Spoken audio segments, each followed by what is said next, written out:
কিছু তো করার না, যেমনি বলতেছি সেটাই তুলে দিলাম। যান আকান, আপনারা সবাই ধরেন উপরে উঠান, মাথার উপরে উঠান, কিন্তু সবার কিন্তু দাঁত দেখা যাবে। শর্ত একটাই, সবাই হাসবেন। ম্যাডাম প্লিজ ম্যাডাম সবাই হাসেন।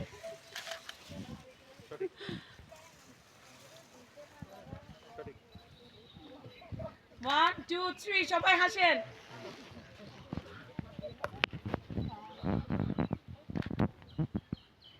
জন্য দোয়া করবেন, শুধু আমার একার জন্য দোয়া করবেন না। দোয়া কখনো একজনের জন্য করলে কবুল হয় না। আমার ধর্ম মতে সবার জন্য দোয়া করতে হয়, তাহলে নিজেরটাও পাওয়া যায়। ঠিক আছে, শীতের সময় গরম পানি খাবেন, ঠান্ডা লাগাবেন না। আর যারা বয়স্ক এমন কোনো জায়গায় যাবেন না যেখানে পড়ে গিয়ে ব্যথা পান। শীতকালে ব্যথা ট্যাথা বেশি লাগে গায়ে।